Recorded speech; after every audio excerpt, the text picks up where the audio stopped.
যত্ন করে মাছের ঝোল দিয়ে ভাত মাখছিল ছেলেটা। আগ্রহ দেখে মনে হয় অনেক দিন পেট ভরে খেতে পায়নি। অথচ পরনের পোশাক আশাক বেশ ধোপদুরস্ত। এখানে যদিও এটা খুব স্বাভাবিক ব্যাপার।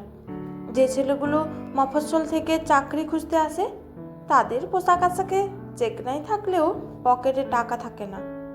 ইন্টারভিউ শেষে ফুটপাতে থাকা ভাতের হোটেলগুলোই তাদের গন্তব্য হয় পেট ভরানোর জন্য। ক্যাশ বাক্স আগলে বসে থাকা পৌর মালিকের চোখ কেন জানি বারবার চলে যাচ্ছে ছেলেটার দিকে। একটু খুঁটিয়ে দেখলেই চোখের তারায় লেগে থাকা আলগা হতাশা নজরে আসে। নিশ্চয়ই ইন্টারভিউ তেমন একটা ভালো হয়নি। যত্ন করে এক মনে খাচ্ছে ছেলেটা। বেয়ারা পল্টুকে চোখের ইশারা করলেন মালিক। পরিবেশনকারী ছেলেটাকে তরকারির গামলা হাতে সামনে দাঁড়াতে দেখে খানিক অবাক হলো ছেলেটা। ধরা গলায় বলল, আমার আর লাগবে না।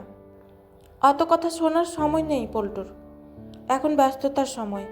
বেশ দখল করে অনেক খরিদ্দার।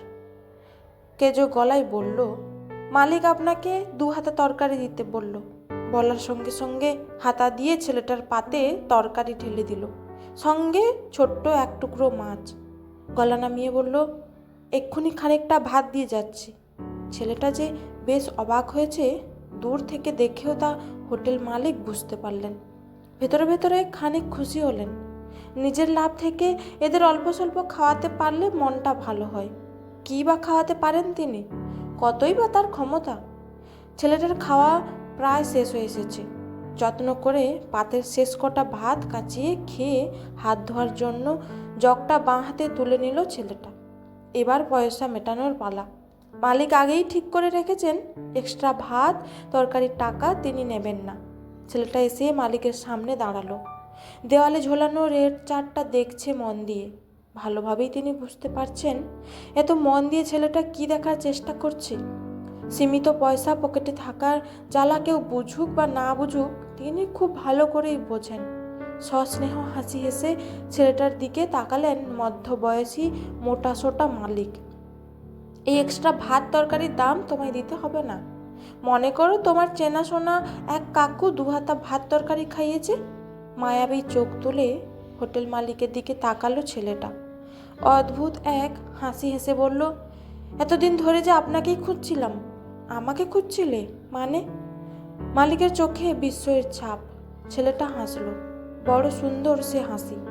না, ঠিক আপনাকে নয়, আপনার মতো কোনো একজনকে। এমন একজন মানুষকে খুঁজে পাওয়ার জন্যেই বিভিন্ন পাইস হোটেলে আমি খেয়ে বেড়াই। বিস্মিত হোটেলে মালিক কিছু বলার জন্য মুখ খোলার আগেই দেখলেন নামি স্যুট টাই পরা একজন ভদ্রলোক গাড়ি থেকে নেমে দ্রুত পায়ে তার হোটেলের দিকে এগিয়ে এলেন। ছেলেটার দিকে তাকিয়ে বিস্মিত কণ্ঠে বললেন, স্যার আপনি এখানে কি করছেন? মিস্টার মানসুখানি অনেকক্ষণ ধরে আপনার জন্য অপেক্ষা করছেন। কোম্পানির সি ছাড়া কি মিটিং হয়? বেয়ারা রাজুর থেকে জায়গাটা জেনে আমি আপনাকে খুঁজতে চলে এলাম। 1 মিনিট অপেক্ষা করছম, আমি ওর টাকাটা মিটিয়ে নিই। বিলের অ্যামাউন্টটা মালিকের দিকে এগিয়ে দেয় ছেলেটা। হোটেল মালিক বিনীত কণ্ঠে বলেন, কিছু মনে না করলে একটা কথা বলবো? বুঝতে পেরেছি আপনি কি বলবেন। এত অর্থের মালিক হওয়া সত্ত্বেও কেন আমি পাইস হোটেলে খেয়ে বেরোই, তাই তো? মালিক সম্মতিসূচক ঘাড় নাড়লেন। উজ্জ্বল মুখে ছেলেটা বলল, একদিন এই শহরে আমার বাবা কর্মহীন অবস্থায় ইন্টারভিউ দিতে এসেছিলেন। এমনই একজন হোটেল মালিক সেদিন বাবার শুকনো মুখ দেখে বিনা পয়সায় ভাত ডাল তরকারি মাছ খাইয়েছিল। মানসিকভাবে হতাশ হওয়া পড়া বাবা নতুন উদ্যম ফিরে পেয়েছিলেন। দৃঢ়তার সঙ্গে পরবর্তী ইন্টারভিউ দিয়েছিলেন আর সিলেক্টও হয়েছিলেন। আজ বাবা নিজেই কয়েকটা কোম্পানির মালিক। ছোটবেলা থেকে বাবার মুখে এই কাহিনী আমি বহুবার শুনেছি। আজও বাবা বলেন ওই মানুষটি ছিলেন একজন প্রকৃত ভালো মানুষ, যিনি মুখ দেখে খিদের যন্ত্রণা বুঝতে পেরেছিলেন। বড় হওয়ার পর থেকে আমিও বিভিন্ন পাইস হোটেলে খাই আর সেই প্রকৃত ভালো মানুষ খুঁজে বেড়াই। আজ আমার খোঁজা সার্থক হলো। মালিকের 2 হাত ধরল ছেলেটা। আপনাকে একটা অনুরোধ করব? মালিক ঘাবড়ে গেছিলেন। বিড়বিড় করে বললেন, আপনি আমার কাছে অনুরোধ করবেন? যদি রাখেন, নরম গলায় বলল ছেলেটা। সপ্তাহের একটা দিন আপনার ভাতের হোটেলে আসা সমস্ত মানুষকে আপনি ফ্রিতে খাওয়াবেন, টাকা আমি দেব, কিন্তু আপনি সেটা কাউকে জানাবেন না। পৌর হোটেল মালিকের চোখে জল। নিজের সাধারণত্ব ভুলে ছেলেটার মাথায় ময়লা হাত রেখে বললেন, এভাবেই থেকো চিরকাল।